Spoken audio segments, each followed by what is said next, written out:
Welcome to the Seahawkers podcast with your hosts, Adam Emmert. Not every year of my life has been a steady transition to more awesome. Maybe have some perspective, people.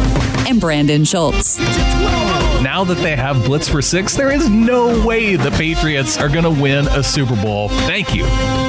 Go Hawks!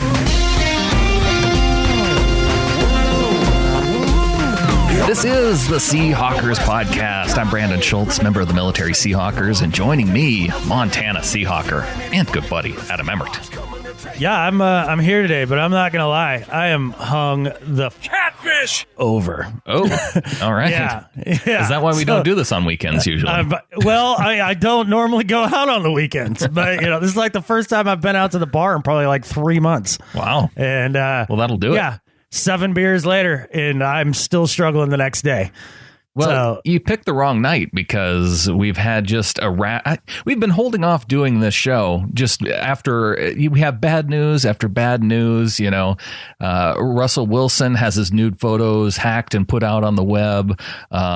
Ciara gets into a car crash and ends up being okay. And then TJ Lang ends up signing with Detroit after visiting Seattle. It's just a string of bad news.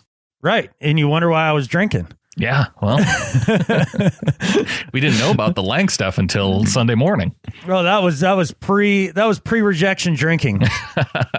you knew that after he left Seattle without a contract. That was it. That was it. Yeah, I've yet to see a dude like leave Seattle without a contract and be like, "Oh, okay, well, I'll sign." Yeah, it is kind of unusual. Yeah, when they get on the plane, it's over. Yeah. Well, he got on the plane and left Detroit, but I guess he has to go back home at some point. So, well, yeah, according to his wife. So, yeah, can't pass up that opportunity. No, it kind of makes sense in that way, but he didn't have to toy with our hearts by following the Seahawks on Twitter and then and getting our hopes up that way. I hope you learned your lesson. That Twitter doesn't matter. Twitter doesn't matter. That is the lesson. That is the lesson. But yeah, he strung us along. He strung us along for a little while. I don't know. I've had this situation 2-3 times in my life where you're kind of pursuing a girl and like it comes down and she's gonna like choose one dude or another, Yeah. Like, and she kind of strings it out for like a couple weeks or whatever. And like you throw it all out there, you put it all on the line, and then they turn and choose the other person. And it seems like that's what happened to the Seahawks over this weekend. They bring in TJ Lang, not just for like a couple hour visit, like a couple day visit, show him the sights and do all that. And what does he do? He chooses his hometown girlfriend, man. Yeah. Like, whatever. Get out of here. He didn't string us along, though. It was just one day. So at least there's 2 days. 2 days. Right. He was supposedly coming Friday and then whatever, and then Saturday. It just took too damn long. Well, you know what we have for people today to help boost their spirits if they're down about this offensive line stuff? Look, we have just as strong as offensive line as before. So, really, what have you lost? So we're bringing on Rob Staton of SeahawksDraftBlog.com, and he's going to give us an update of some of the things he saw at the Combine and give us an idea of where the Seahawks may be going in the draft. Yeah, absolutely. Great interview. Chock full of great information as usual. So, look, and you just said the offensive line is the same as it was before. It's not, though, Brandon, because there are other things that happened other than Katie Lang. All right, that's true. All right, TJ Lang, whatever Lang this stupid dude is. You may not want to go with the KD Lang because I don't know if you've back in the day when Jim Rome was calling Jim Everett Chris Everett, things did not work out well for him. Yeah, that's true fact. Yeah. So I would avoid going with the Katie Lang reference to TJ. Right. What? Katie Lang's not a talented artist? All right. Well, here's the thing is yes, there other things have transpired. That's true. Luke Joeckel is now a member of the Seattle Seahawks, a guy who's actually played offensive line before. It's something he's done like the majority of his adult life. Actually started as a true freshman on the offensive line at Texas A&M. Right. On a pro-style offense sort of team in Pat Shermer. Spread offense, yeah. Not at that time. It was Pat Shermer. Well, eventually. I mean, once they had Johnny Manziel and... Whatever. Who gives a crap? Point being, Luke Jokel's a guy. He's actually played in a real pro style offense. He's actually played left tackle. I know a lot of people are very lukewarm on this, considering that, he's coming off the knee injury and in his performance in his time in Jacksonville. But I'll ask you a serious question, Brandon. Who's ever gone to Jacksonville and had their career get better? Well, that's why when I hear people Other say... than Mark Brunell. Yeah, that was a long time ago. That's what I'm saying. Well, that's why when I hear people say this is Robert Gallery 2.0, I'm not quite ready to buy that even yet. Close because Robert Gallery, yes, he was the number 2 overall pick, uber talented guy, never really worked out for him. A guy who moved from tackle inside to guard. Mm-hmm. But Luke Jokel is not a guy that Tom Cable has worked with before. And like you said, in Jacksonville, not a whole lot of guys seem to come out of that area with and have success. Yeah, no, you don't have it there. That's where talent goes to die. Right. Like, it really does. And here's the other thing. If you're going to say, well, this is Robert Gallery 2.0. How old was Robert Gallery when he came to Seattle? And how old is Luke Jokel? I think Gallery was a couple years. I want to say he was 27. Or was he in his 30s already? I thought he was in his 30s. I think he was in his 30s. But Luke Jokel, only 25. Yes, that's the entire point. So you get a guy who was the 2nd overall draft pick in the 2013 draft, a surefire can't miss left tackle, according to everybody that's ever written about drafts, and goes to Jacksonville, struggles underneath a terrible organization, blows out his knee, and you get him at really about the only price that the Seattle Seahawks can afford for offensive linemen. $7 million guaranteed, can get up to 8, but that was the type of signing that was the best that you could hope for. Some guy who was a reclamation project, somebody who actually had some experience, and somebody that you hoped could put it together at a bargain basement price. And that's what you got. Look at what all these other left tackles have been going for out on the open market right now. Oh, my goodness. Russell Okung got paid. Yes, he did. Good for him, too. As much as people crush him for being his own agent and not getting that great of a deal, it was an okay deal. The thing that bothers me the most about Russell Okung going to Denver and people crushing him about it, going into that contract, they were saying, well, Okung's not going to get very much anyway because the tackle market this year isn't very strong. And so when he got $5 million of it, his contract being $5 million, he ends up getting $8 million because he was able to play the whole season. And that was about as good as he could have done. And the crazy thing is that he could have stayed in Denver and made less. He leaves Denver and he gets more by going to the... All I know is this. Russell Okung has $33 million in his pocket in the course of one calendar year. Yeah. I think he did pretty well. Okay. And he didn't have to pay a dumb agent. You know what I mean? Like, that's all his cheddar. Yeah. He gets to keep all of it. So he did fine. But that's $25 million guaranteed for Okung. And what was it, $12 million a year or something like that? You saw Whitworth get big time money like that as well. $24 million guaranteed over 2 years. Right. All of these left tackles are getting giant checks. So even the right tackles too, because Ricky Wagner. But that's what makes Jokel look like a steal. And look, and if you say I don't know if he can play, he stinks or whatever. Just a simple question, Brandon: is he a basketball player?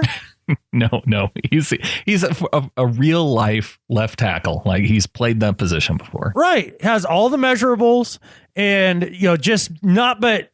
3.5 years ago, everybody was saying that he was a real deal, or 4 years ago, a real deal left tackle that can't miss. And now he's terrible and can't play. Well, and see, he's 25. That's the thing I wonder. So I've been thinking about this as far as, how much credit do we give Tom Cable? And I feel like if you think that George Fant is a success, then you have to feel that Tom Cable is a good coach. Because I know you're laughing. George Fant is a success, though. This was a guy that... okay.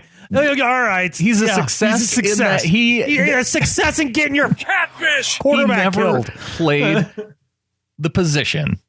And yet Tom Cable was able to coach him up enough that he was able to start ahead of other guys who had played the position before? Because of whose evaluation? Because you can't, for the life of me, I still to this day, I will swear to God, Reese Odiombo is a better player than George Fant at offensive Then why line. wasn't he starting at tackle? Because our guys, our coaching staff, and Tom Cable don't know who to start. And if you want to know where the evidence for that is, I give you Exhibit A, Jari Evans. I give you Exhibit B, Eric Winston. I give you guys that actually can't play, that they said couldn't play, and then put dudes out there that can't play. So this, if that's your case, then I am willing to bet that Jokel isn't even going to make it off the preseason roster, because if that's how you feel about this team, then Jokel is simply here as an ego boost for George Fant so that they can march Jokel out there in the preseason and they can say, once George Fant wins the job, hey, you beat out a guy who was the number 2 overall pick in 2013. Go out there and go get him, buddy. This isn't a Hallmark movie. Okay, this isn't a Lifetime movie situation. Sally Fields doesn't star in this film. Okay, like this isn't a feel-good flick. This is Left Tackle, and I give you 7 million reasons why that will not happen. 7 million, because they weren't giving Jari Evans millions of dollars guaranteed, and they weren't giving Eric Winston millions of dollars guaranteed. Luke Jokel will be on the team. Now, whether or not he's starting is a whole nother deal, but he'll be on the team throughout the season. Yeah, we don't know how much guaranteed money he has yet. Yeah, we do. It's 7 million. Guaranteed? Guaranteed. Wow. Yep. I read it this morning. The contract details came out. Yeah, they're not cutting him then. They're not going to cut him. This is to make George Fant feel warm and fuzzy. Well, they might start ahead of him still. And if he does, I swear to God, I will go down to the VMAC and hit Tom Cable in the knee with an iron pipe a la Nancy Kerrigan. Like, I'll do that to him. I will cap him in the knee with a lead pipe. Well, because Jamarcus Webb, he was the highest paid offensive lineman last year, and he ends up getting cut from the team. Now, it wasn't $7 million cut, but still cut nonetheless for your highest paid lineman. He wasn't making much. And on top of that, like, look, if you want to look at your track record of free agency in offensive linemen, it hasn't been great for the Seahawks, no doubt. But if you looked at Webb was universally thought as the worst player at his position year in, year out on all these other teams, up until his 1 year in Oakland where he succeeded at guard. Every other tackle. Right. Exactly. What could go wrong? Yeah. So the thing with Jokel is that if you ask around the league, nobody says that he's a dominant left tackle, but everybody says he's okay. Yeah. You know what I mean? And that's the thing. Like every argument about this offensive line, and everybody who's pissed off that we haven't splurged and brought in one of these big time guys. Here's the thing: is that we don't need to go from a mediocre line to an awesome line to succeed. We need to go from a dumpster fire to just somewhat serviceable. Mm-hmm. And Luke Jokel has that ability in him. Well, and he's at least shown that. Going back to the point I was making about Cable before, if he can make George Fant serviceable, you would think that he could make a guy like Luke Jokel a little bit better, better enough than George Fant to start at left tackle. You'd hope so. The talent's there. Right. So at least you're starting with that, a guy that really does have all the tools. And, for the money, it was a decent signing. Am I fired up? Am I super stoked for the Luke Jokel experiment? Not really. Oh, I would have been fired up if we got TJ Lang, though. Well, yeah, that's what you get for hoping. I mean, everybody had to feel that. There's a lot of people that just thought this was a done deal. Like, to me, at best, it was a 50-50 shot. And I think there's a few reasons for it. I think one of the biggest things that we don't think about as fans is, sure, everybody comes and they play at CenturyLink, at some point throughout their career. They see the city of Seattle in the area, and it's beautiful and it's cool, and it's a beautiful vacation-like setting, correct? Yeah. And I think once these guys come to go and explore free agency, and they come to South Alaska and realize just how far they're going to be away from their friends and away from their families, and how much different their life is going to be, suddenly that beautiful, quaint little vacation area seems like it's on the other side of the world. And I think that's something that hurts us in free agency. I really do. Yeah, could be. There's something that seems to hurt us in free agency because we do not appear to have a shot very often at top offensive line talent in free agency. Well, at least now we can say that, we're batting 500 when it comes to bringing in TJs in free agency. There you go. Yeah. I mean, because we had TJ Hushmanzada, a few years ago, and then we got him. Thank God. He was awesome. Oh, yeah. I want to go back. Well, I guess he wasn't Pete Carroll era free agents, but I still want to do our show where we take a look at some of the worst free agent signings. If we were to go back into Holmgren and Mora era free agent signings, Hushmanzada definitely would be on that list. He's definitely on that list. Yep. Deion Branch is somewhere on that list. So many receivers that came in. Well, Deion Branch was traded for, but yeah. Yeah. Not good. Not good.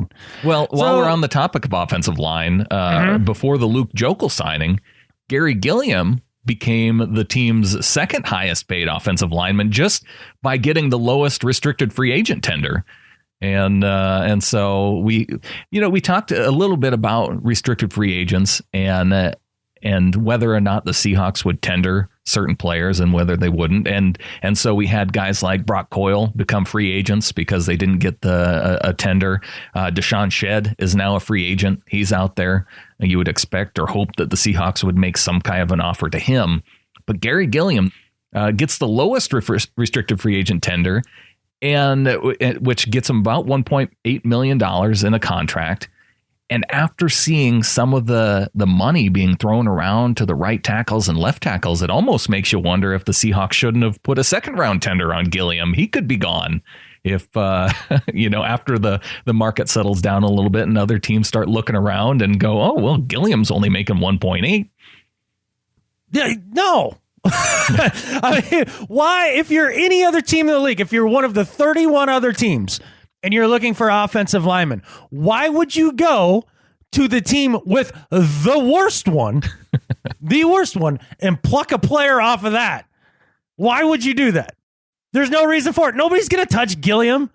Nobody's going to touch him. Hooray, he's our, starting right tackle. Great. So is 1.8 too much? Yeah. Him being on the roster is too much.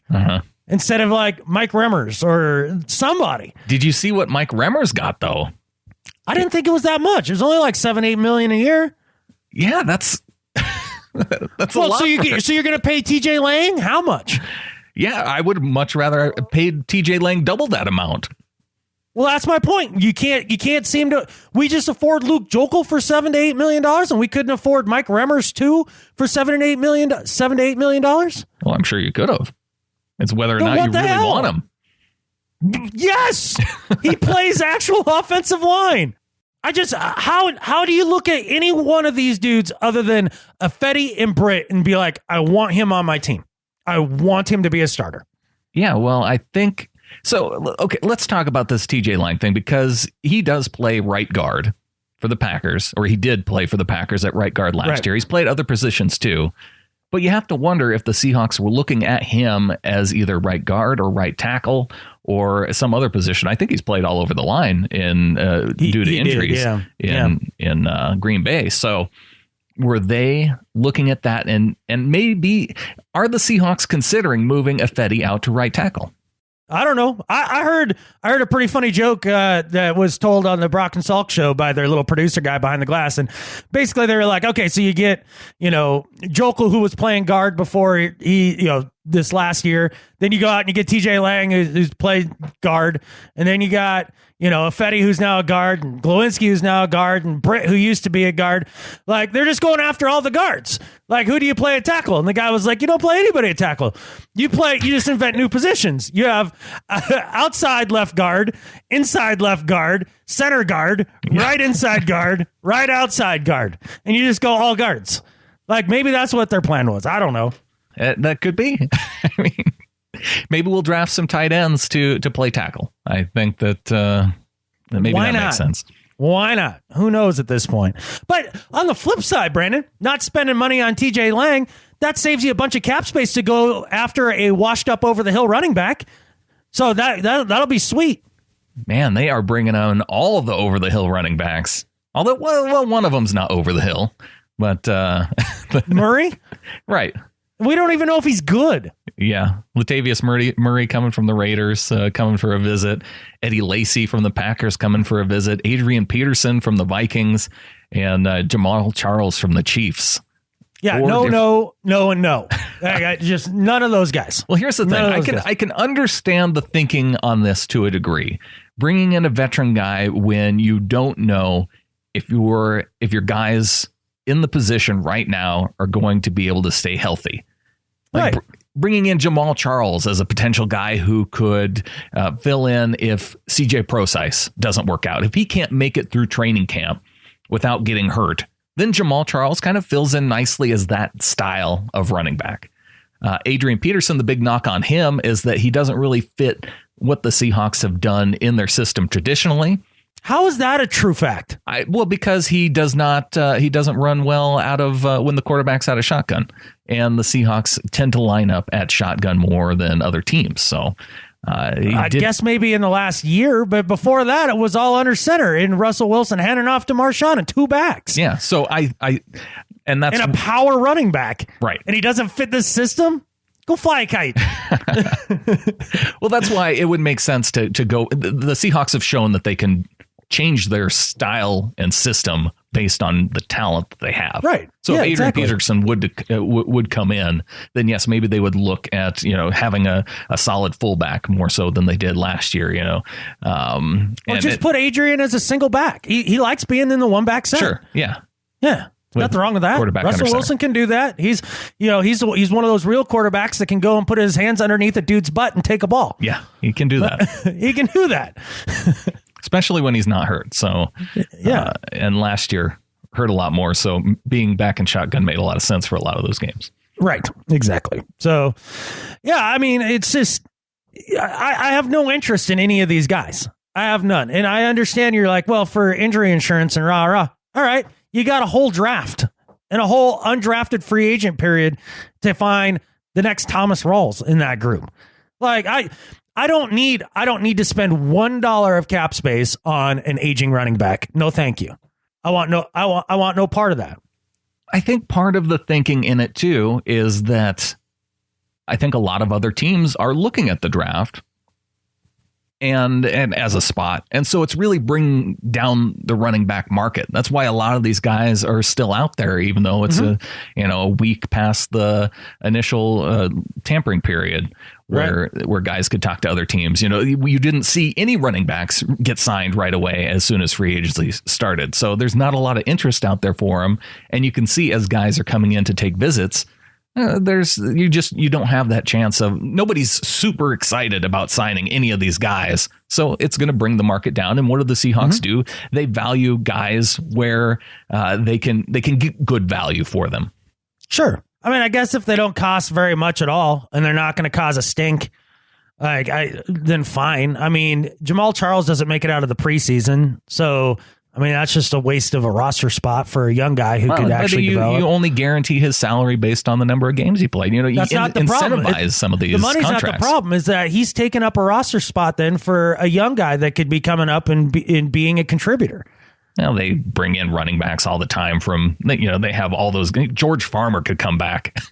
Yeah, well, hey, here's the thing. If we're worried about depth, good news is Tremaine Pope has made it through the process of the unrestricted process. And apparently he was an exclusive rights guy. So yeah. So we keep Tremaine. Our hope is still in Pope. We still got that guy. Yeah, exactly. I don't know. I think it's, it's Kristen a waste. Michael will probably still be out there on the street. So, can have all those guys. There's somebody, and then isn't D'Angelo Williams available right now? Probably.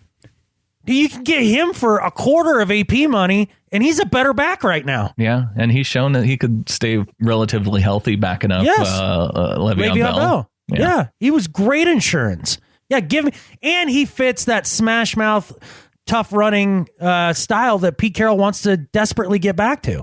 There's lots of running backs out there. That's why it's a good market for getting a veteran guy that maybe you don't have to pay a whole lot to. Yeah, well, I would go for a second tier guy out of that group even still. and save that money and go out and try to find yourself another offensive lineman if you can somewhere. I mean, look, here's the thing. Breno's still out there. We could still go after Breno. Sure, yeah. Sebastian Vollmer's still out there. I don't know if he's going to retire. He's going to retire. I don't know how bad that hip situation is. There's a few guys out there, I believe Jake Long is still available. Jari Evans is out there. Yeah, there you go. If you want that veteran guard that can play. Eric Winston's out there. Yeah, I think he's now officially. He might be done now. Yeah, to that point. But yeah, I mean, and I think the idea that they've gone really hard after veteran guys that they actually think will play and have committed to that. I think they've learned their lesson.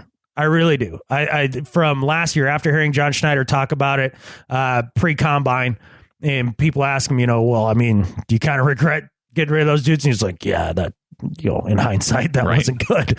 So I think they've learned their lesson, and they are trying to get some experience here. So let's not waste money trying to get experience at the running back position, and let's, load up on a bunch of second-tier offensive linemen and hope one of them works. It does feel like they're at least trying or going to try this offseason, so I remain optimistic. Well, you can say for sure that there was a crap given about the offensive line this offseason. Like they made a real live effort at it. Right. I guess we can't say that anymore. No. Andre Smith is still available, former Viking. Yeah. Tackle. Also, these are all guys that you could kick the tires on for $4 or $5 million. And that nobody's in a hurry, it seems like, to sign them. No, they'll be out there. And, as we talk with Rob Staton a little later on here in the show, you'll understand that there's not a lot of offensive linemen in this draft thing is a real thing. It's going to be difficult for us to find an offensive lineman in this draft because it means that you'd be passing up on some tremendous talent at different positions and positions that are still of need for us, whether that be safety or corner or you linebacker, you name it. There's real talent out there to be had rather than getting a subpar guy because you're drafting solely on need. All right. Well, before we get to our interview with Rob, Adam, how about this? I was starting to get my hopes up that we were going to get Brock Coyle on the show based on some of the Twitter conversations we were having with him. And then we find out just a couple days ago, Brock Coyle signed by our rival 49ers. Keep getting them checks. I mean, how many opportunities does a guy like Brock Coyle get in a lifetime to get paid? Yeah, well, it just goes to San Fran on a 1-year deal, but there's going to be an opportunity for Coyle to start in San Francisco and then the year later get paid. I mean, didn't he? I don't know how much he signed for. It wasn't much more than $1 million or so, right? I don't think it was very much. It wasn't up last time I checked. Right, but when you say that out loud, and you think as a Montana boy like Brock is, yeah, I'll play over for the 49ers for a little over $1 million. That works for me. That's life-changing money. I could live off that. And my point is, it's a 1-year deal, but he's playing for a bad team. You get a chance to go in there and start right away and show other teams what you can do. Yeah, he's never going to start over Bobby Wagner. No. So, I mean... or KJ Wright. Yeah, what are you going to do? You can go somewhere where he can play. I just saw some people not excited about his defection and kind of giving him the business about it. And, I would have rather him go to the Raiders. Well, sure. Yeah. I mean, I'm not excited about it, but I don't hold it against him, man. I'll hold it against him a little bit. Yeah. Going to a rival, but I'm not going to be, I'm not going to spend too much time being mad at him. Yeah. All right, Adam, what do you say we get to our interview with Rob Staton? Sounds good, man. I was glad he was able to make some time with us now that he's got the UK Seahawkers to chat with. I didn't know if he'd ever want to talk to us again. So it was nice to have him on for sure. Well, before we get to our interview with Rob, I want to talk about Pristine Auction, Adam.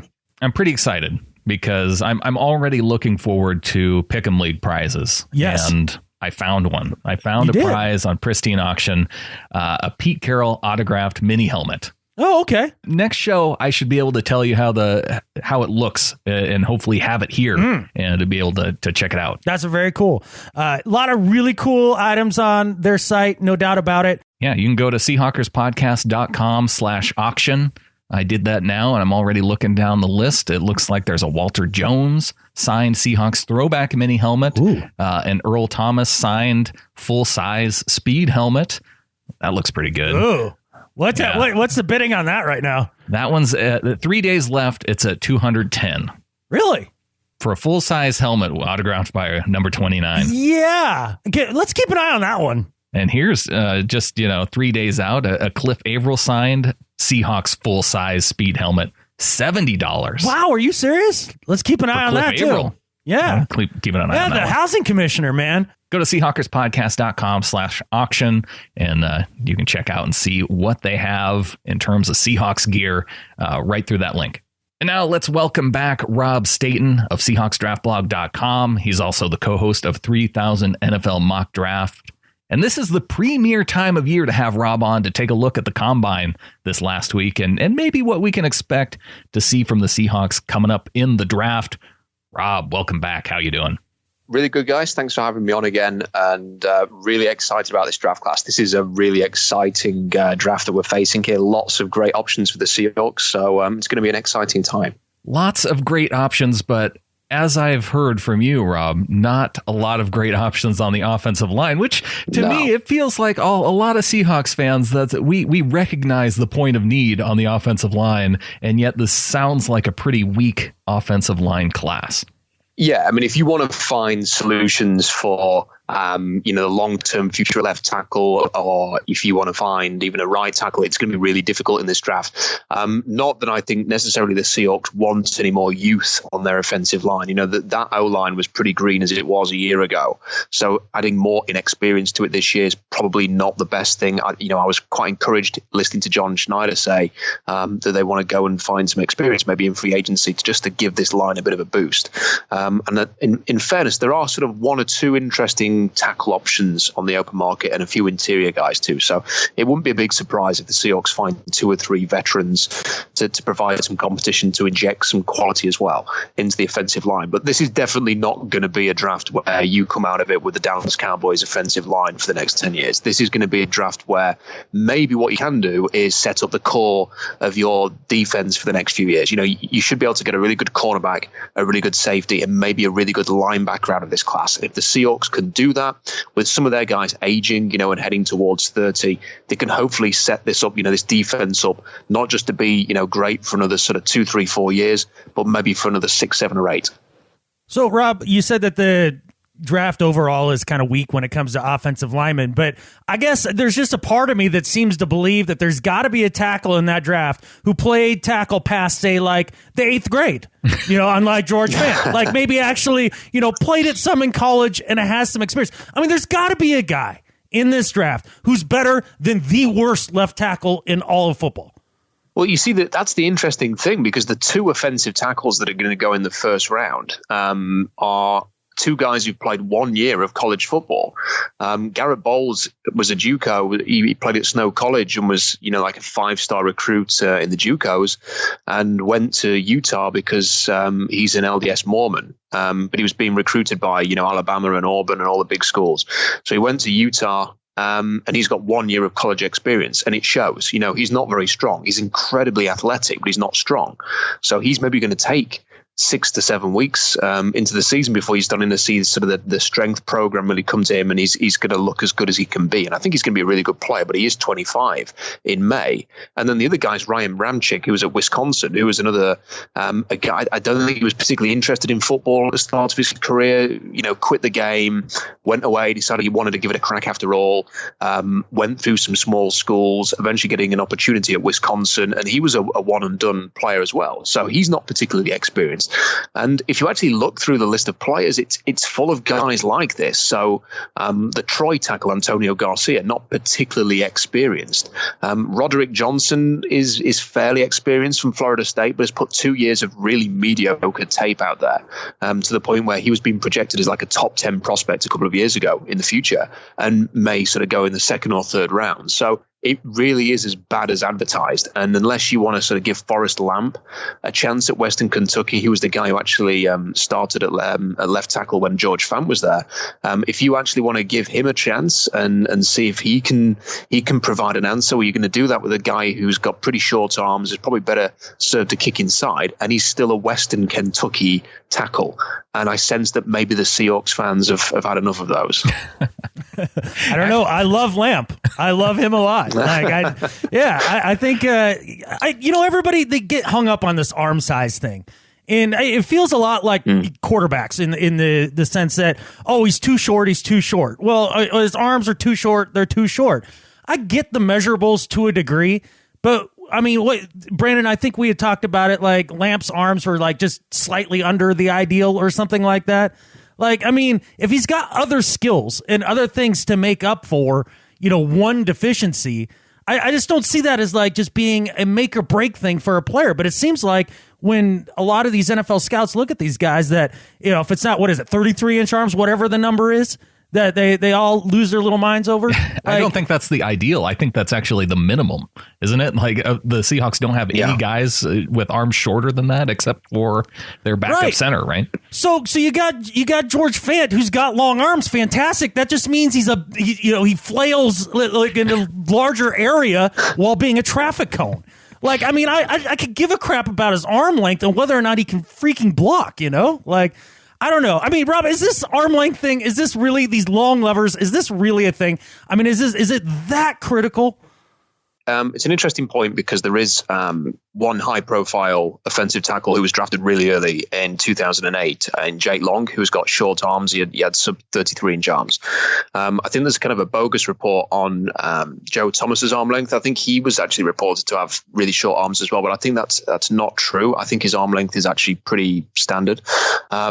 The reason why it's a bit of an issue sometimes is that if you have a defensive lineman who has got 35, 36-inch arms, they can get into the frame, because they're rushing the edge, they can get into the frame of a tackle, they can jar them back. And if they haven't got the length to sort of, offer a counter punch, you can knock them off balance and it can really get them out of their kick slide. So it is something that teams are wary of. But then there are players that have shown that they can play left tackle with shorter arms. The best example is probably Zach Martin, who was the left guard at Dallas, who was, a really accomplished left tackle at Notre Dame when he was in college, and he's plays guard in the NFL, but I've no doubt at all that he could play tackle if he needed to, if there was an injury to Tyrone Smith, for example. So, there are players that can do that. And Forrest Lamp may be one of those, but it's kind of the outlier. It's like ideally you don't want to have them to have short arms, but if you look at the overall profile of a player, and if you really like a lot of aspects about him, and you want to give him the chance to start there and see how he fares, then it's a possibility as well.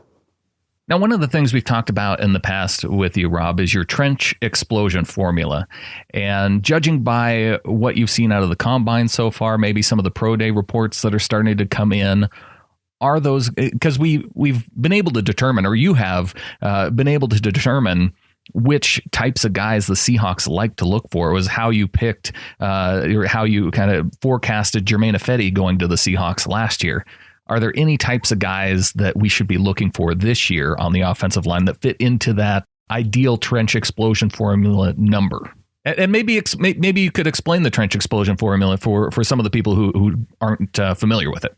So very briefly, I mean, Tom Cable a couple of years ago did a town hall meeting and was kind of asked what his ideal offensive lineman is. And he said that when they do these off-season workouts, they want to see a guy who will jump 31 inches in the vertical, a 9-foot broad jump, and do at least 27 reps on the bench press. And Pete Carroll and John Schneider, funnily enough, were one of the observers at the bench press at the combine for the offensive linemen. They actually personally went and watched that. So they place a lot of importance in these 3 specific tests. I know there's a lot of talk about spark, and that's very relevant for different positions. But it seems like on the offensive line, they've really zoned in on the explosive testing, the broad and the vertical, and the bench press. So the players in this class that would... What we did is we kind of calculated, I don't know if people have seen this, but Pat Kerwin, who's a confidant of Pete Carroll, came up with a formula which essentially added the score, added the measurements together in each of the broad, the vertical, and the bench reps, added them together and got a score out of 100.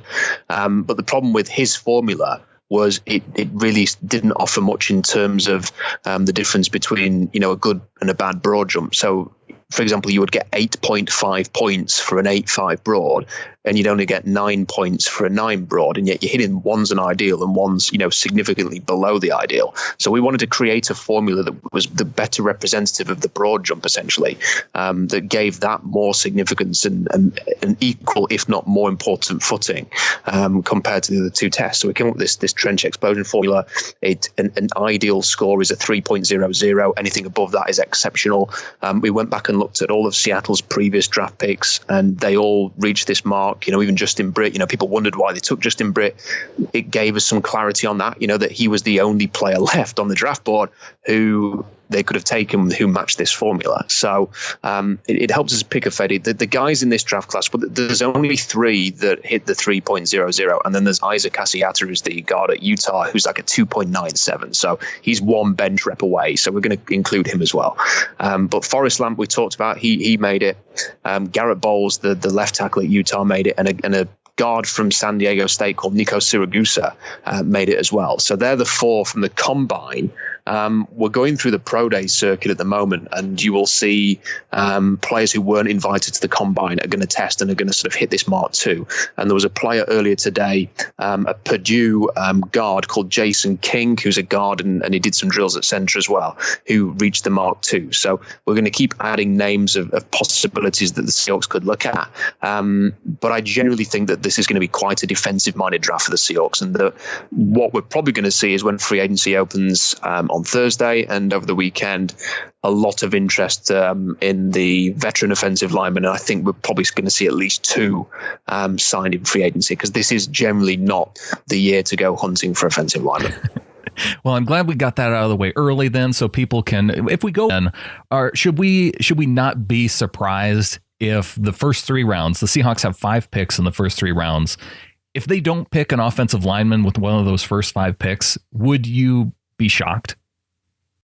I think I'd be shocked. I think that they will add one, because the whole thought of competition, and there are some. I mean, Asiata, who I just mentioned there from Utah, is exactly the type of player I can imagine the Seahawks drafting, because he's great character, great personality, big family man, but is really physical and intense. He smashes people in the face when he's on the field. I mean, he's got exactly the same attitude as Garrett Bowles, and Garrett Bowles is the most physical, intimidating player in this draft class. So they're right up there in terms of intensity and the kind of grit that the Seahawks look for. So I wouldn't be surprised at all if they had a strong look at Asiata, maybe in the 3rd round or maybe even the 2nd round, depending on what they thought they could get. And 5 defensive players in a row seems like a bit of a stretch. They're going to draft an offensive lineman at one point. And Pete Carroll did say in his end of season press conference that the 3 priorities were cornerback, linebacker, and offensive line. So I think that would indicate that they're going to draft at least one offensive lineman at some point. But I don't think you're going to solve any problems in this draft. I think you're going to add to the competition. And then I think the focus is probably going to be in those first few picks. Like I said, cornerback, maybe one of these really athletic, dynamic safeties that seem to be all over the place in this draft, and maybe a linebacker. So, Rob, it occurs to me that with the Seahawks not offering a tender to Deshaun Shedd and allowing him to hit the open market, that maybe that the corner pick is going to be something that they address early. I mean, is there a guy that really stands out to you that, for a 1st or 2nd round pick makes a lot of sense for the Seahawks with the things they look at in corners? Well, that's the great thing about this draft, is I could probably give you like 3 or 4 names that really sort of fit them. And the one that stands out more than any other is the Washington corner, Kevin King. And because the Seahawks have never drafted a cornerback before the 4th round before, and because they have got, essentially the definitive defensive back guru as the head coach and the vice president of football operations, they are very specific, and they know what to look for. And it kind of always felt that if they were ever going to break the trend and draft a cornerback early, it would essentially have to be almost the perfect cornerback prospect that they would be drafting. And Kevin King is pretty much close to that perfect prospect. I mean, he has absolutely everything. He's got the length and the size that they like. He's 6'3", 200 pounds. He's got the 32-inch arms, which is very important. He tested superbly in the 3-cone and the short shuttle. His 3-cone is faster than Patrick Peterson's. So, and Peterson's smaller. He's not that huge, long corner that you see. His short shuttle was the best, I think, in the whole draft at any position. He just had a fantastic workout. I mean, his short shuttle was 3.89. It's the fastest, the second fastest in the last 5 years. And the guy who got the fastest one was 5'11" and about 195 pounds, called Will Davis in 2013. So he's got short area quickness despite the fact he's massive. He's got the long speed. That was always the concern with him, is the long speed, and he ran a 4.43. So these are the things you could challenge him to do. You could put him in the slot against a really quick twitch, and Antonio Brown. We've seen Richard Sherman covering him in the past. You could put him in the slot against that guy, and he's got the short area quickness to handle that and at least have a chance to do a decent job there. He's got the size to match up against a big receiving tight end or a Mike Evans type. He's got the size and the length and the physicality to match up with them. And then if you were to put him on the outside against a burner, he could run downfield against them because he's got a 4.43 speed. So he's pretty much there in terms of what the Seahawks could. I can imagine Pete Carroll looking at this guy and saying, that's the type of cornerback prospect that I can work with. Get him in our camp and we will work with him and we will coach him up and we will make him great. The best way to describe him is he kind of like has the physical profile of Richard Sherman, but he's a better athlete. So the upside and the ceiling for this kind of a draft pick is that you end up with 2 Richard Shermans on the field, and that has to be very, very enticing for the Seahawks. And the way that he performed at the combine, I'm pretty sure he's going to end up going in the late first round, maybe even sooner. And if he's there at 26, he has to be one of maybe sort of 4 or 5 very realistic options for the Seahawks. So from what you're saying, though, Rob, like, this does not sound like a guy who would be around at the bottom of the first draft, of the first round of the draft. Is that how deep this draft is in quarterbacks, that a guy like that would be available when the Seahawks pick? That's the amazing thing about this draft, is that that's exactly right. I mean, I could make the case for him. If the Seahawks were picking at number 15, I might make the case for Sidney Jones, his teammate in Washington, who is as equally as impressive, in a very different way. He's not the same kind of player as Kevin King, but he's equally very, very talented. Then you could look at someone like Marlon Humphrey, who's like a Greek god who plays cornerback. I mean, his physical profile is fantastic. Some teams are going to really like Marshawn Lattimore, who is incredibly fast, great length, very, very smooth and very natural cornerback. Some teams are going to love Green Conley, the other Ohio State cornerback, who had just a beautiful workout the other day. I mean, you could just run through so many of these guys. Adoree Jackson, some teams are going to want that type of player. Quincy Wilson at Florida, some guys are going to want that big, thumping, physical, number 2 cornerback. Tre'Davious White is, really athletic and had the number 18 jersey in LSU, which is like the coveted jersey, that the players vote for who gets to wear that jersey, and he's had it for the last 2 years. So, I mean, this is the thing. I think in another draft, Kevin King would probably be a top 15 pick, but because there's legitimately about 7 or 8 cornerbacks that could go in the first round this year, it's going to be a case of, which order do they go? And if Kevin King goes in the top 20, it just means that one of the others might last to 26, or a player at a different position, but is still very appealing. He might be there for the Seahawks instead. So I'm hearing that this draft is deep in cornerbacks. I've also heard that it's an incredible draft for tight ends.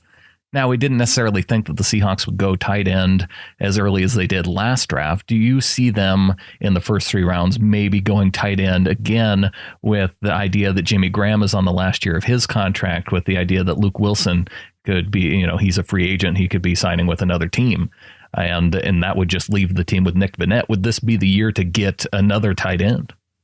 Yeah, I think that there's definitely a chance that could happen because, as you mentioned, I mean, the Jimmy Graham situation is pretty fluid for me. I wouldn't be looking to extend it into a new contract this offseason. I think that you could play that out in a year's time. The franchise tag for tight ends this year is actually less than Jimmy Graham's salary. So if he had a really great year, I'd like 1,200 yards and 10 touchdowns. Fingers crossed that's what happens. But if that did happen, if they actually found a way to involve him every week, then in a year's time, you could franchise tag him and he'd essentially be just adding an extra year to his contract at a similar salary. So, I don't think there's any real pressure to get him signed up to a new deal, but you can play that by ear. I mean, if he has a really disappointing year, if you want to move on, you get a compensatory pick in a year's time when he leaves, and you've already sort of prepared for the future.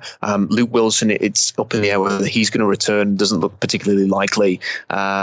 And Nick Vannett showed very little as a rookie. So it'd make sense to add another one at this point, and at least you've got a hedge there. So, at least if Graham moves, you've got two guys that you've drafted in the first 3 rounds that, you can feel good about. And it's not just taking one for the sake of it. As you mentioned, it's a good class. I mean, you're going to get 4 guys, I think, going into top 45. So OJ Howard and David Njoku are probably going to go in the first round.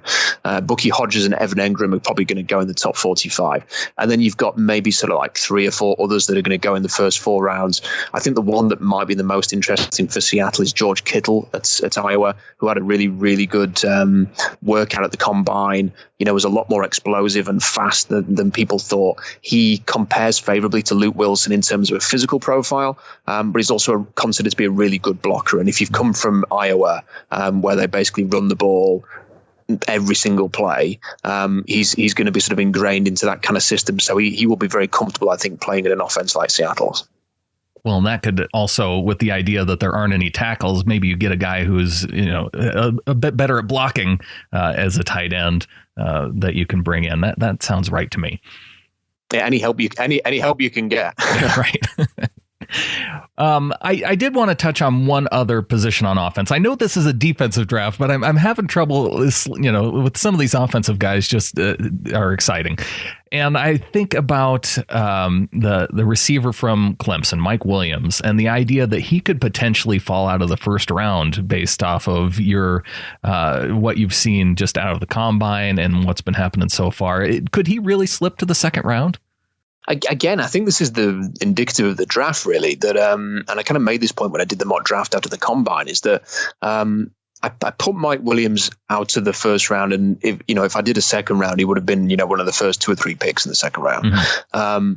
But if it wasn't him falling out of the first round, it was somebody else. Ultimately, I was going to be having a conversation with somebody on the blog an hour after I'd published this thing, with them asking, why have you not put this guy in? Mm-hmm. Because there's 45 players in this draft who could legitimately be in the first round, and not all of them are going to be there. So, Mike Williams could go in the top 20. Corey Davis, the receiver at Western Michigan, could go in the top 20. I could also see them dropping out of the first round, because the thing with Mike Williams is that for me, in college, he's always been good, not great. There's not a lot of separation there, a lot of contested passes that he wins. He's played in the most explosive offense in college football, and his statistics are not amazing. They're decent again, but he's not like I think I'm right in saying that they've had receivers in the past who put a lot bigger yardage up than he has. And then you have this situation where he turns up at the combine and he's interviewed by the NFL Network, and they say, so you're not running the 40-yard dash today? And Steve Smith's there, and I think Charles Davis said, we want to see you run. Why aren't you running? And he said, well, I had a long, hard season, and I was really tired at the end of the season, and I kind of need a rest. So I'm not going to run the 40 now. I'm going to do everything else. And on the very same day, Deshaun Watson's running, jumping, throwing, doing absolutely everything, having a million interviews and stuff like that. It's got all of the focus and the attention on him because he's a quarterback. And you think if Deshaun Watson is not tired and can do all of these things, then Mike Williams can get out there and run 40 yards twice. So I think that teams will look at that and think, you've got something to hide. You're not going to run fast. And if he'll go to the fast track at Clemson and probably run a 4.4, and everyone will be like, yeah, we're going to add another tenth of a second to that. And if that's the case, then what are you talking about here? You're talking about a guy who is of decent size, who's not particularly quick. We've seen players like this last until the top of the second round before. Alshon Jeffrey a few years ago is a good example of that. And I think that could be where he ends up, but I also wouldn't be surprised if teams look at him. But there are so many good defensive players in this draft, and one or two really good offensive options as well. To me, feels like he's moved to the back of the queue, and there's other players who've pushed in front of him. Maybe Christian McCaffrey's, and if you're looking for a dynamic offensive weapon, why not look at someone like Christian McCaffrey in the first round instead of Mike Williams? If you're looking to enhance your passing game, McCaffrey is a really good option for that because he can act as a slot and a running back. So these are the kind of conversations I think teams will have. Well, going back to the defense, I know that Pete Carroll said, he mentioned linebacker as one of the positions of need. And you've been tracking Hassan Reddick for a while, and then he has this just huge combine, and now it looks like he's not going to be available for the Seahawks. So what other linebackers are you maybe looking at for the Seahawks in the first couple of rounds? It's quite a fascinating subject because I think that, obviously the Seahawks love really dynamic athletes, and yet KJ Wright is not, an athlete. Bobby Wagner's the most incredible athlete playing linebacker in the NFL, but KJ Wright is not.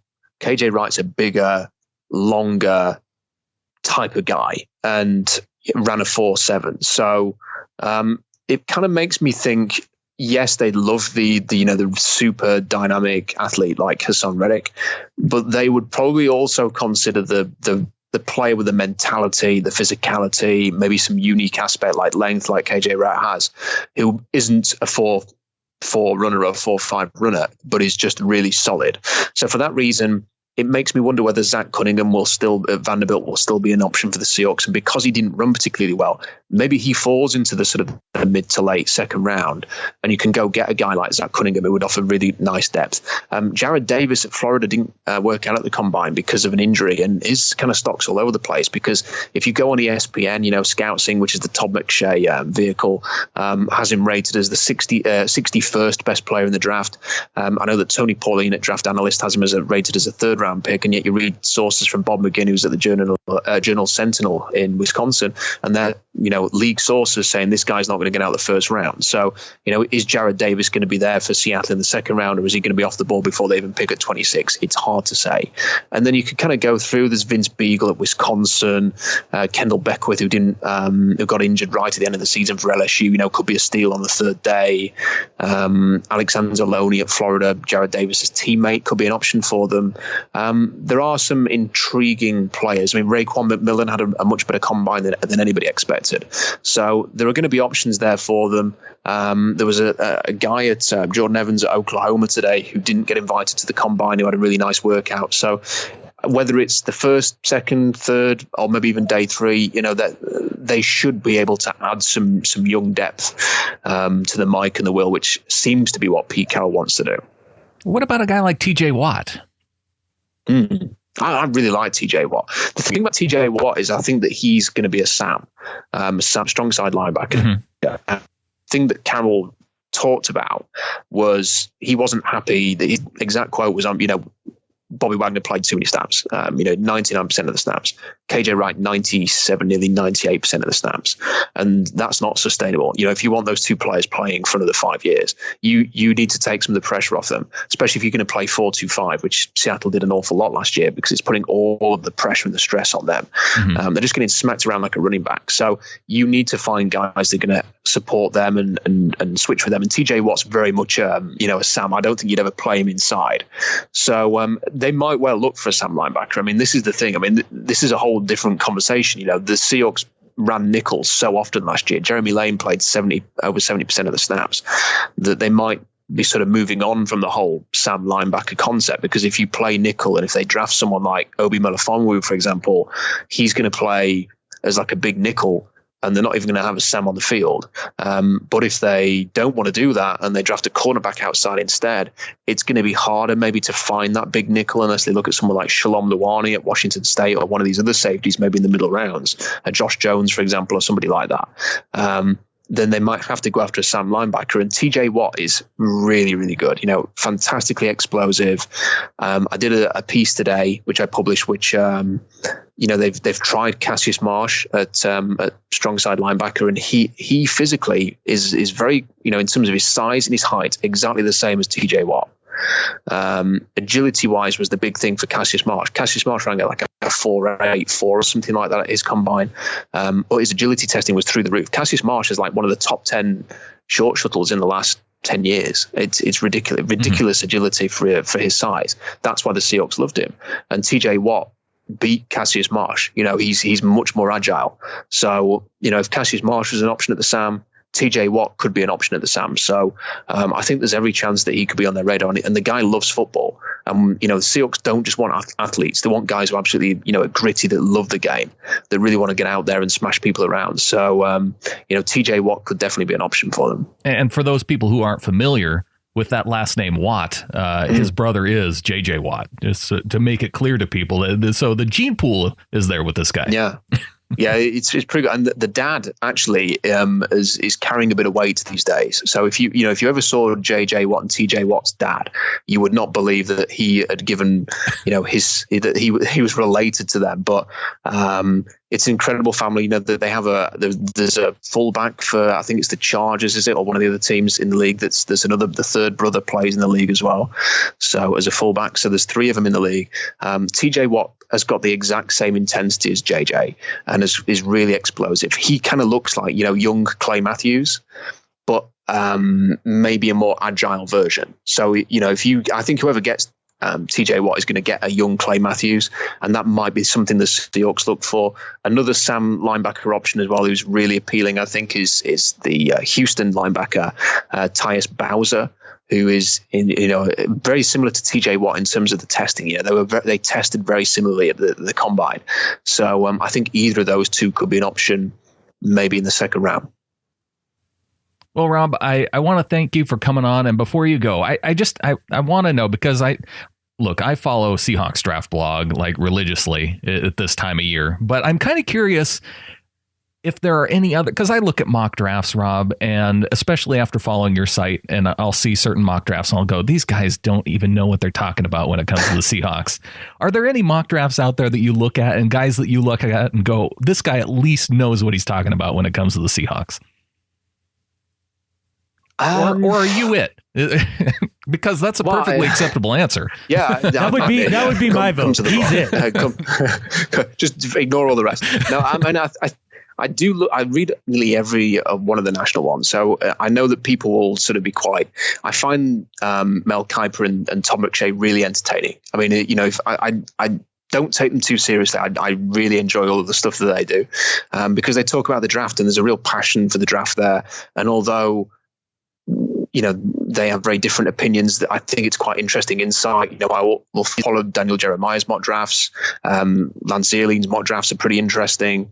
I think Tony Pauline is fantastic at what he does and is a great draft insider. But the one thing that I think that is probably the best thing about Seahawks Draft Blog compared to the national ones is that we know the Seahawks, the people in the community who comment on the blog, are season ticket holders at CenturyLink Field, or they, are obsessive Seahawks fans who watch every game. So they know the holes in the team. They know the players on the roster.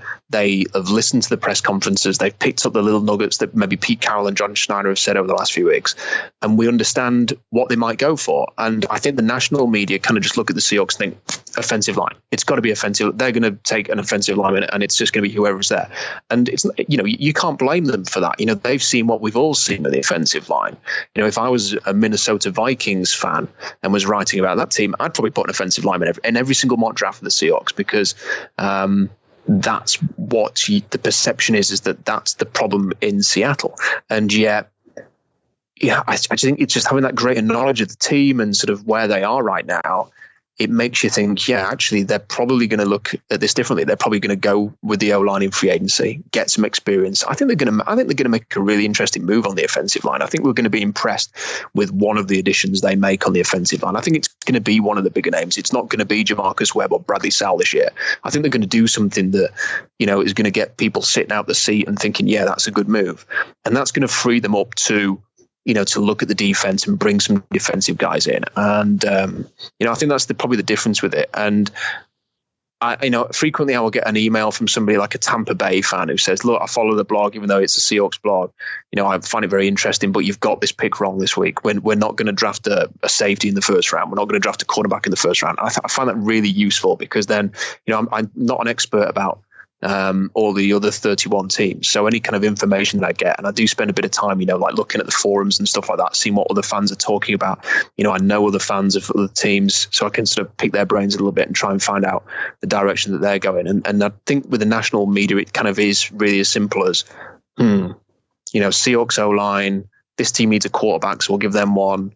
This team needs a receiver, so we'll give them one. And there's not really much more thought than that when they're putting a mock together. So I think that's one of the things about a team-specific blog is it kind of really understands the team that it's writing about. Well, there you go. So for all our listeners, if you're looking at other mock drafts, you're wasting your time. Go to SeahawksDraftBlog.com and just get all your information there. Save yourself the time and tune in to 3000 NFL Mock Draft too, because you'll get the in-depth thinking there with Rob Staton. Yeah, if you like a good 2-hour podcast, then if you're going on a long drive somewhere, then the podcast's good. Well, Rob, really want to thank you for coming on again, and I'm sure we'll be looking for you again as the draft gets a little bit closer. Yeah, anytime, guys. Thanks again to Rob Staton of SeahawksDraftBlog.com. You can follow him on Twitter at Rob Staton. Adam, how do you feel about being schooled on arm length by Rob? Well, I needed to know. It's something that's been bothering me. I mean, clearly. He makes some solid points, but still, if a guy's got other tangible skills, like I think you can get around it. Well, and that's just like your takeaway with Russell. His height does affect him in certain aspects of the game, but he's able to compensate by being great at other things. And, exactly. And linemen can compensate by being great at other things too, although it is a bit of a handicap in certain aspects of the game. Right. That's exactly it. So, but we'll see. We'll see what happens. I still love Lamp. If he's there, I wouldn't mind taking him. But then again, the way he talked about that corner from Washington, man, like, I kind of do want 2 Richard Shermans out there. And with Sherman, let's not lie, getting a little older and towards the end of his contract, like you got to keep reloading with top tier talent. So I don't know, man. I don't know. I can see the Seahawks going a ton of different ways, and I'm not going to be mad about it. Well, and one thing that we did find out since that interview with Rob, Sidney Jones on Pro Day, the other corner from University of Washington, tears his Achilles during the Pro Day. Oh, and man. Sidney Jones was expected to go like top 10, top 15. Now that stinks for a corner. That stinks for him, and it stinks for us because that's one more corner out of the mix to have the good ones fall to you. So, but maybe a guy that you'd consider if he's still around there in the third, because coming off the injury, that's something to think about. One of the things that I wish I would have brought up with Rob was the idea that what if we traded up to get like Leonard Fournette or that kid from Florida State, the running back? They're really good. Leonard Fournette's really good. The kid from Florida State's super good too. He's a playmaker, man. Like I almost wouldn't mind to see us trade up and get like another stud running back. That'd be pretty sweet. Well, and that's the type of trade that you would have to put together. You remember when the Falcons traded up to get Julio Jones? Mm-hmm. They put together a huge trade package because they had to move up some 20 spots on the draft board to get Julio. Yeah. You would have to put together a big package of draft picks. I don't know if the Seahawks would be willing to do that, but for a guy like Leonard Fournette, that would be Dalvin Cook, I think, is the Florida State guy. That's the kid. Yeah, he's talented, man. He's really good. I'd be pretty excited to have one of those 2 dudes on the team. In fact, and then you have Christian McCaffrey is pretty exciting as a runner too. That's a guy I haven't watched at all. I don't know. I don't have a sense of him as a player. I liked his dad. Mm-hmm. I guess that's the best I could say. But yeah, I wouldn't be sad if we came away with one of the big time backs. That's for sure. We will have to ask him that next time he's on the show. Yeah, going back, I'm surprised I didn't get more comments about the media being after Richard Sherman than the last show. Yeah, nobody came rushing to Richard Sherman's defense. No, or nobody came to say that I was crazy about thinking that ESPN could be out to get him. No, nobody. Apparently that was only something you wondered about, Brendan. Just me. Just me wondering. Yeah, and that's fine. This is your show. You can put on there whatever you want. That's the beauty, and everybody else just has to listen to it and be interested or not. That's up to them. Well, I was going to ask you earlier on in the show if there were any other free agency surprises. Apart from the offensive tackle market just being huge. Calais Campbell goes and signs a 4-year, $60 million deal with the Jaguars, $30 million guaranteed. I don't, when we were talking about Calais Campbell as a possibility, we threw it out there to people that you had $15 million to spend in free agency. I know. Calais Campbell would have taken up that entire $15 million. And more. Yeah, I just, wow to that signing. I mean, unbelievable. But, the Jacksonville Jaguars are winning free agency, man. Just listen to Charlie Casserly talk about it on NFL Network. I mean, they're crushing it. They're crushing it. I've never seen a team win free agency and then win the Super Bowl. Oh, no. Well, maybe only once. And that's when Reggie White went to the Packers. Yeah. That's it. That's about it. Yeah. Otherwise, it doesn't work. Ask Nnamdi Asomugha how that works out. Yeah, well, the Packers won the lottery when they got Reggie White out of free agency. Oh, I know. Yeah, it's just none of the it's so rare that there's a once in a generation talent available in his prime for you to sign that you can, actually afford. Like, good luck with that. I mean, it doesn't happen. Otherwise, you're just overpaying for mid-tier dudes, all over the place. Free agency is not where you build a team. That's one of the things. I mean, it is a little disappointing that we didn't land TJ Lang, right? But I am much happier watching my team do little in free agency and try to build a team the right way. I'm way more happy watching that. I'm very comfortable with that than watching teams like the Jaguars pull the same mistake that, the Buccaneers pulled the year before and, the Eagles before that, whatever, it's stupid. Well, it just means that the Seahawks knocked it out of the park in their 2011 draft, their 2012 draft, able to have those kind of guys that you have no choice but to say, yes, we have to sign these guys because we can't let them go to free agency. Right. I mean, there comes a point, though, where you got to start to make tough decisions and let dudes go a little earlier than you'd like to. I mean, we'll talk a little bit about that more, I believe, next show. And I've got a little bit to that point in my do better as well. But it's tough. This year and next year is probably your last ride with these core dudes for the most part. And then you're going to start to see some real change.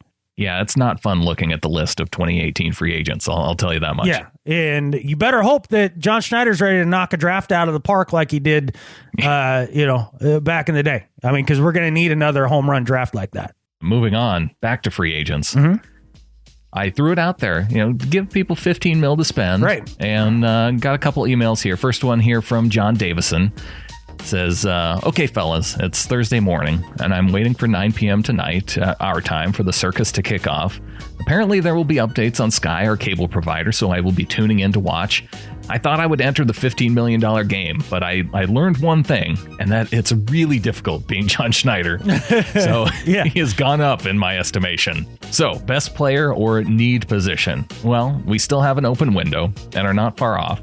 So I think it's obvious that O-line needs some help, and that's where I'm starting with tackle. But who? Wagner has now gone, and $9 million we could have afforded. So I must admit, I don't know who to go for. My next would be a defensive end, but I'm looking this morning, and Campbell is going to the Jags. So again, I'm not sure. My last pick would be a DB, now that Shed is a free agent. But again, I don't have a specific player. It's not a brilliant free agency this time around, so if I didn't get a position this time, I would pick up one in the draft. So overall, I don't know who to get and don't know the positions I want to fill. So John Davis and GM, do better. I like it, John. Well, he brings up a great point in the idea that the team's in a spot right now that you can really go in a lot of different directions. And this is a real transitional year in a lot of ways. And, I guess when I've been looking at it, and something that concerns me a little bit is where we're at when it comes to safety. because I just saw a video or a picture of Earl Thomas running for the first time on a zero gravity treadmill. And then We've entered the future. We don't have a hoverboard yet, but we have zero gravity treadmills. Right. That's kind of cool. So one of our starting safeties is just starting to run for the first time this offseason. And then I see a post just the other day that our starting strong safety is just starting to walk again for the first time this offseason. And then we have nobody else. I'm starting to get a little worried about safety position. I can see where you'd be worried, but there's a long off season. Those guys will get it done. Well, God help us. Yeah, let's hope so. We're counting on it, Adam. I need your positive thoughts, positive vibes. Okay, all right. But we got another email here from Ross Wilwerding. And his big free agency move, he wanted to go after Ricky Wagner to start at right tackle, and says, I love the other four guys on our starting O-line. Yes, Adam, including Fant. Also, unrelated, love Reese to back up both tackle spots. And that I agree with. Yeah. He'd like to see both Cam and Britt get an extension, both 3 years, front-loading those deals a little bit to prepare to have room to extend Frank Clark next year.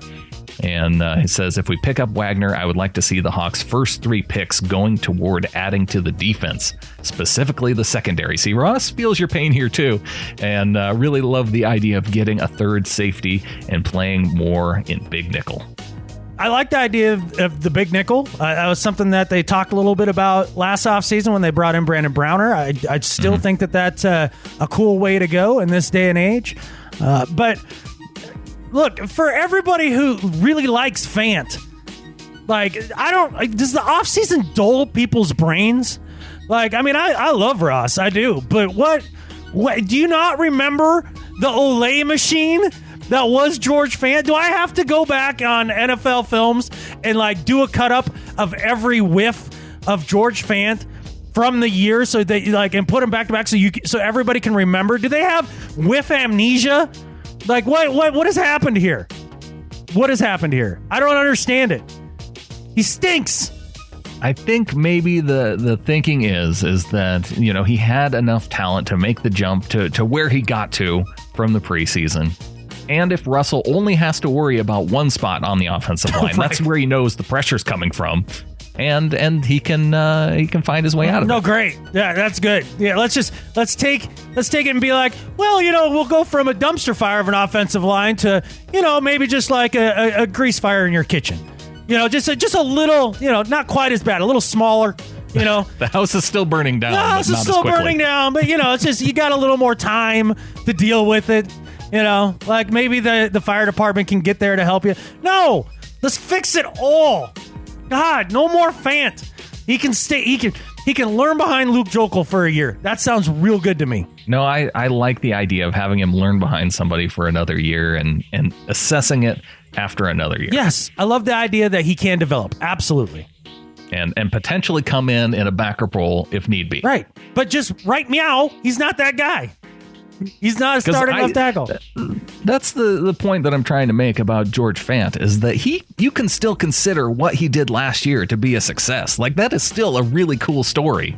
It's okay if all he does is develop into a backup left tackle after coming into the league and just playing basketball in high school. That's still a pretty successful story. I swear to God, if you ever were a director of a movie, you would film the whole thing with a soft focus filter. It'd be some touchy-feely, story, where everything's puppies and rainbows.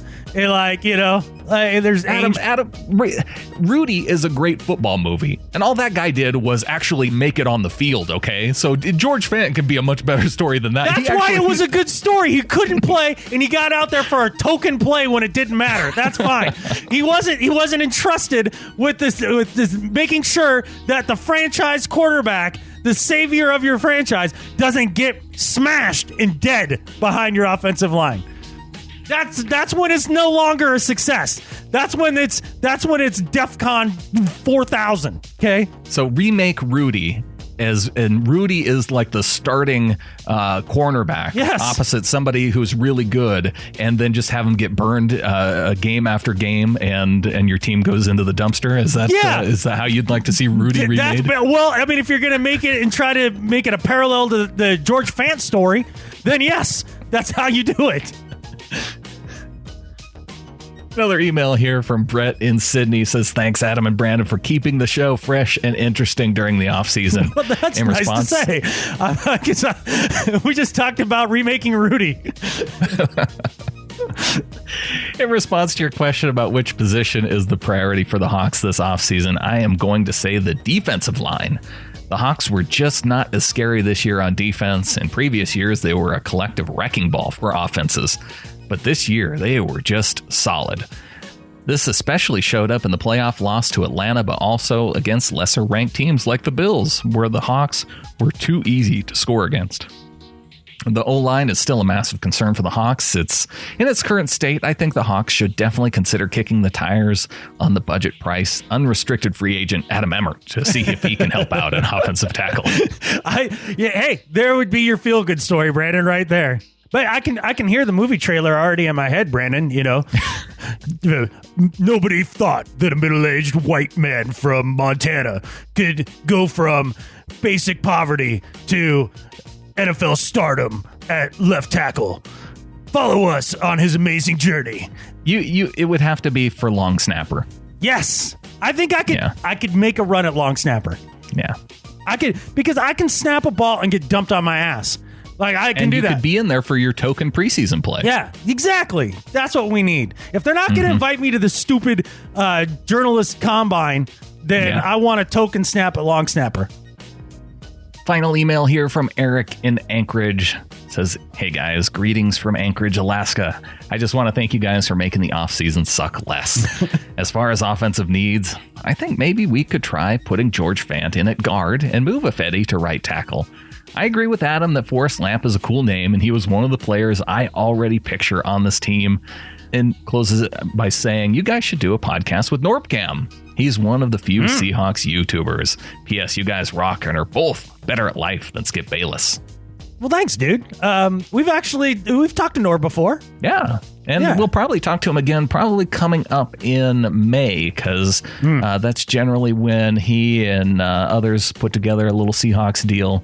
It's usually toward the end of May, about the time, the Seahawkers banquet's coming up too. And I see that that's already scheduled for May 20th, Armed Forces Day. So tickets are already on sale at seahawkers.org.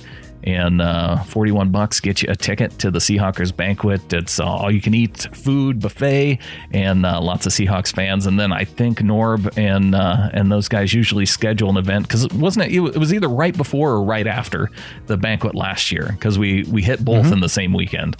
So yeah, we'll have Norb back on the show for sure. Oh, for sure. And he's a great watch, too. Like, if you enjoy Seahawks stuff, I'm going to guess you do if you've listened to an hour plus of us two, Gomers talk Hawks. He's a great dude to look up on YouTube. Super entertaining. And a cool guy in real life, too. Like, he's a nice guy. Yeah. All right, Adam, what do you say we get on to do better and better at life? What? Nobody got in the flock this week? Nobody. Yeah. Come on, people. Getintheflock.com. Yeah. How are we going to get to 300 patrons if we go week skunked or a week skunked? This is unacceptable, man. I don't know. Maybe do we need to give away a signed Pete Carroll mini helmet away to our new flock members at getintheflock.com? Because if we have to give it away sooner to get more people into it, maybe once we get to 300, we just throw it in a drawing for all the flock members. Yeah, there we go. Okay. Yeah, that's what we do. Let's do it. Let's do it. Let's get to 300, and then we'll pick a random name out of the bunch of the members in the flock, and you get a Pete Carroll autographed mini helmet. Perfect. All right. I like this plan. See, sometimes we just got to work this stuff out live and in person like this. This is good stuff. All right. Well, what do you say we get on to do better and better at life now? Right on, man. All right.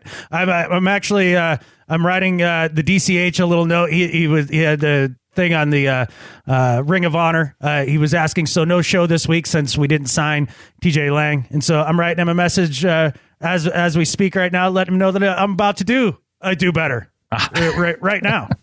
Well, while you're doing that, I will give my do better, Adam, because Okay. I'm now convinced that we on our show, we need to do a mock draft because You are going off your skis today, my friend. Be careful.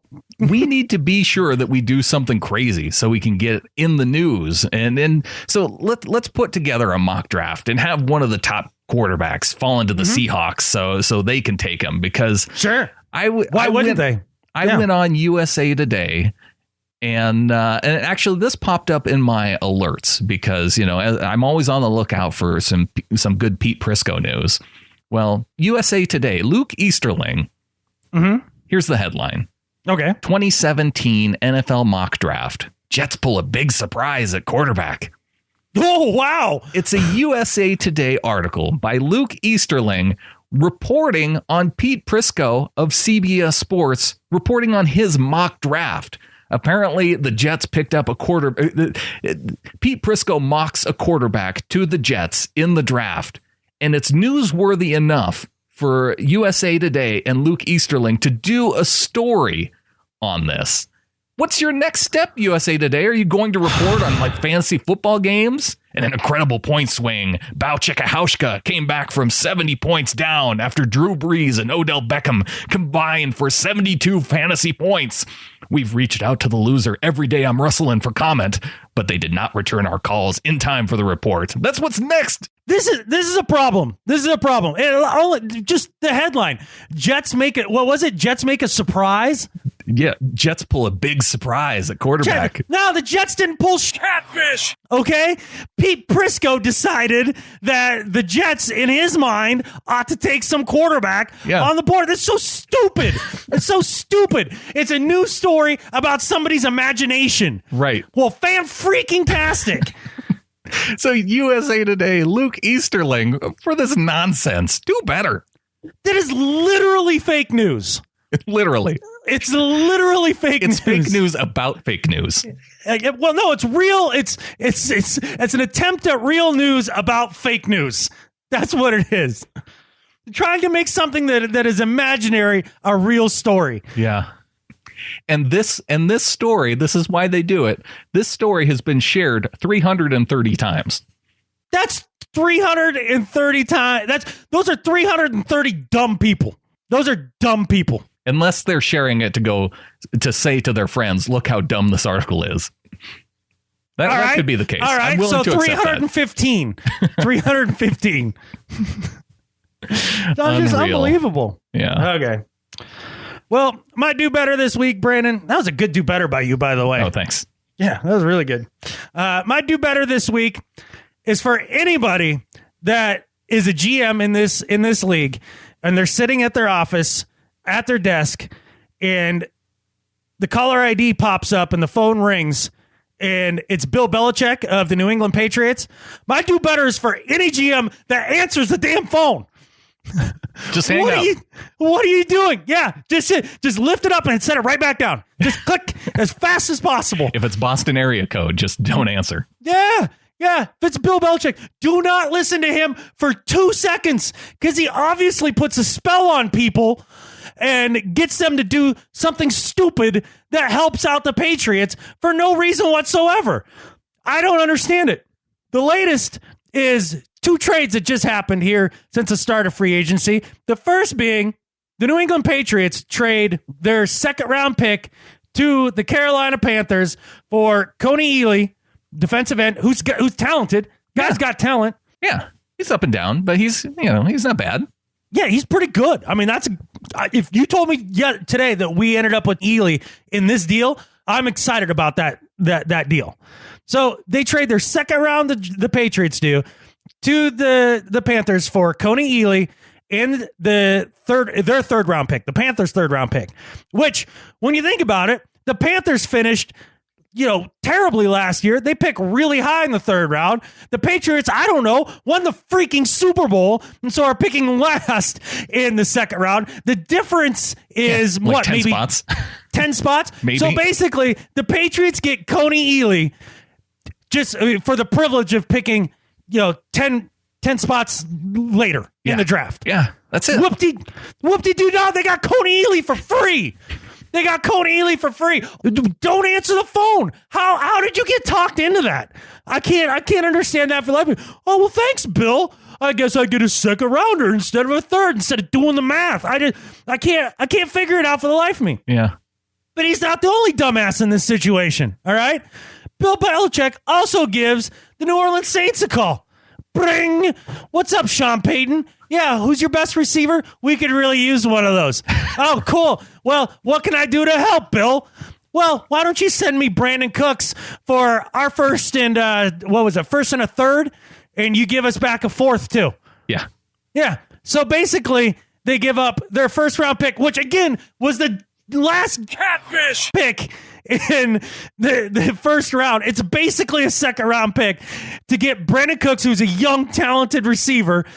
And then they flip-flop a third and a fourth round pick, which again, it was just a matter of 15 spots or so. Yeah. So basically, they give up the equivalent of a high second round draft pick for Brandon Cooks. Here you go. I mean, why did he put a bow on Brandon Cooks when he's kicked him onto the plane? Is that what Sean Payton did? Do not answer the damn phone. Do not. He will sucker you into something stupid. Don't do it.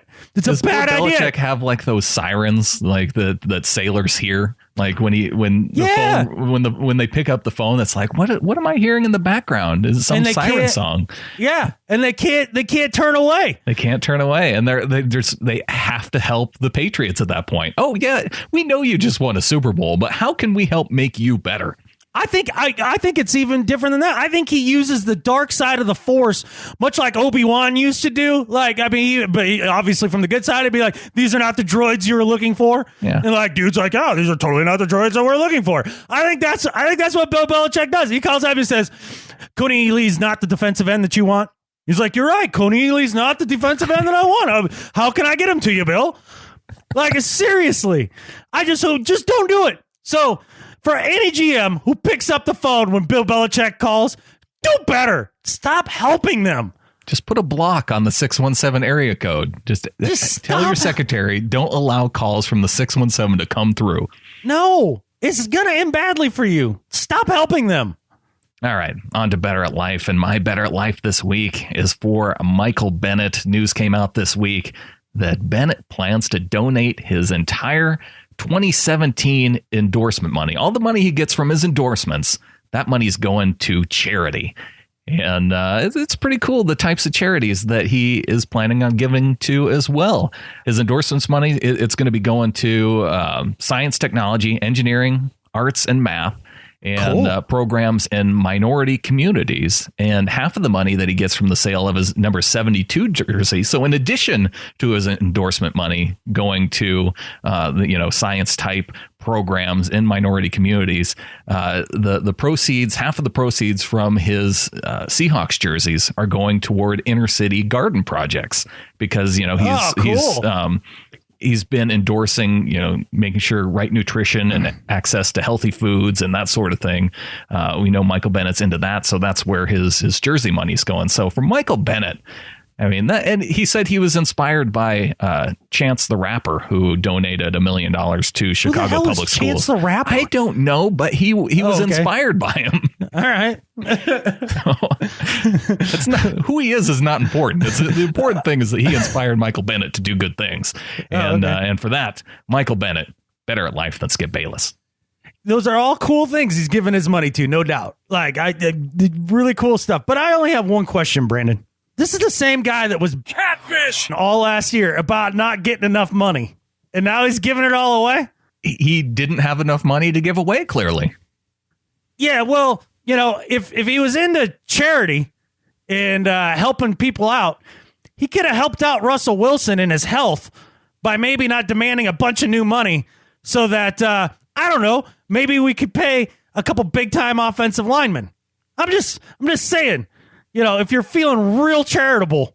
I'm seeing that there's a way around this, too, because if Michael Bennett just wanted to give money away, right? You go talk. You have the most philanthropic owner, one of the most philanthropic people in the world, in Paul Allen owning the Seahawks. And you just say, hey, Mr. Allen, here's a really good charity I would like to see supported. And I don't see Paul Allen having an issue with that. If he's already giving away a lot of money, why not send it the way of the players and their interests? This may be against the CBA, it may be against the rules or whatever. But yeah, the idea if being anybody is were like, to find out, it might be. Right. But the idea, being is like, look, I really care about these things. I also care about my team. So let's not make this money count against the cap. Like, just hook up some kids with some science and technology and gardens. Yeah. Like, can you do that for me, Paul? And I'm pretty sure he'd have been like, yeah, that's kind of in my wheelhouse, being that like I'm a giant philanthropist and I'm rich as hell. So like, no problem. I think I got you. I got your back. But him giving away all this money, I guess he really does live up to the nickname Black Santa. That's true. All right, man. My better at life than Skip Bayless this week is for somebody who also was giving some things away. For those of you who don't know, the NBA in basketball is my second favorite sport. I don't follow it super intently. When we talk about bandwagon fans, my favorite team in the NBA is the Boston Celtics. And I'm close to a bandwagon fan in the sense that I don't really follow the team when they're not good. And, I do when they are. But I'm always a Celtics fan. That's fair weather. That's not bandwagon. That's fair weather. Fair weather, and that's fair. Yeah, I would totally wear that label on that. But I do like the Boston Celtics. And a couple weeks ago, one of the all-time greats for the Celtics, Paul Pierce, played his last regular season game in the Boston Garden. He now plays for the LA Clippers. And he got to get in the game with, like 30 seconds left or something like that, chucks up a three late, right as the game's expiring, and drains it, right? It's an awesome moment. The crowd goes wild. He had a big video montage before the game where Boston fans appreciated him and all that. Kevin Garnett makes an appearance in it. All those things. An all-time Celtic legend. I love the truth. I love Paul Pierce. That was the final home game for the Celtics before they were to head onto the road and for a long road trip for a couple weeks. Well, they just returned yesterday from this long road trip, and when they got to the locker room, they found a signed Paul Pierce jersey on every player's chair. How nice. Paul Pierce decided that, he would give back a little bit to the guys on this team and this iteration of the Celtics. And, we all know about how players exchange jerseys and stuff and how that's a thing for the players in the league, whether that's NFL or NBA or whatever, right? Yeah. I thought that was a really cool gesture, a very generous one for one of the all-time greats who's going out this year. I just wanted to get for an amazing career, for the great memories, for being an awesome Celtic, and for giving all those dudes a jersey. Paul Pierce, the truth, better at life than Skip Bayless. That is a cool nickname too, isn't it? Though, and he was the truth, man. Yeah. He's clutch. And Gary Payton, the glove. There's cool nicknames, but the truth, that's a good nickname. Yeah, I got an idea for any other NBA players searching for a nickname. Don't use Superman. I think it's been used a couple times. A few. Yeah, unless you want to get in a beef with Shaq, and have him threaten your life over Twitter. Yeah. Maybe don't use that. Maybe it's worn out now. The magic's worn off. Dude, the magic wore off of Superman like 17 movies ago. I think we've squeezed all of the Superman story out of that narrative. I think we've done it. All right, Adam. Well, wrapping up the show. Really want to thank Rob Staton for coming on. Yeah, I was looking at this. This might be something that we do in the next coming shows. Players to profile, because looking at walterfootball.com, the Seahawks have met with a number of guys: Isaac Asiata, Anthony Auclair, Budda Baker, Zach Brenner, Obi Melifonwu. Some of these guys that we actually heard. You're making these names up. I'm not. These are guys that are actually in the draft. Did you practice this string of names before you put it out there? I'm very impressed. Oh, no. This is all. I didn't even get to Shalom Luani. I mean, you're Shalom Luani. But these are guys that, and we've talked about this in past years, guys that the team meets with. There's always 2 or 3 or 4 guys that end up making the team. George Fant was a guy that got, that the Seahawks met with. I don't know if it was an official visit to the VMAC, but you know that a couple of these guys that they meet with are ultimately going to be members of the team through the draft. So maybe look a little bit closer at some of these guys. And I was already looking at Budda Baker. And he said, let me guess, he's a badminton champion. No, we're going to look to play offensive line. No, he played safety for the University of Washington. Like football. He played real football. Okay. All right. This is an amazing secondary the University of Washington had. They have Budda Baker. He's expected to go in the first or second round. Mm-hmm. They had Sidney Jones, who was expected to go in the top half of the first round. Mm-hmm. They have that King dude that Rob was talking about that's expected to go in the first round. Yeah. I mean, that's 3 dudes that are in the first and second round. Pedigree. Just playing in the secondary for the University of Washington last year. How did they not win a national championship again? I mean, I don't know. I mean, they played Alabama. Was that your answer? Not win when they had all their dudes. They had Odell Beckham and the other running back. And because this is 2 years in a row now where Washington has produced a lot of high-end players on defense in the draft. Well, they were up there. They made it to they were top 4, right? Yeah, I know. Yeah, that's how they didn't win the national championship. They played Alabama. Yeah. And they have, in Washington, have the dude that runs like a 2-1-40. Oh, the receiver, yeah. Yeah. That guy freaking flies. He's going to go top 15 probably. This should have been my better life. Did you see Bo Jackson's tweet regarding that? Welcome to the club, essentially. Yeah, welcome to the sub 4.2 club. Yeah. Yeah, because the dirty little secret is John Ross is not the fastest man to ever run the 40 at the combine. It's Bo Jackson. Mm-hmm. Vincent Jackson ran the 40 in reportedly 4.12. Now, Bo decided to clarify that because that wasn't exactly true. I mean, because of the legend of Bo, it was 4.13. So that's how fast he ran it at 240 pounds. And the point that I was going to make with Budda Baker, though, the craziest question that he got at the combine was, how do you get 37 cents using 8 coins? What? Hey, it's a math question. Yeah, who gives a catfish? Would be my answer. That hey, you know what it will cost?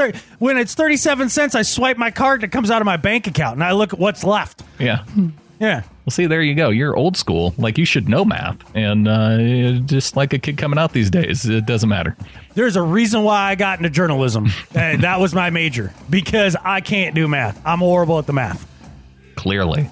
Because it doesn't take long to figure this out. It's you don't have to even use like half nickels or thrimes. Anything weird? Yeah.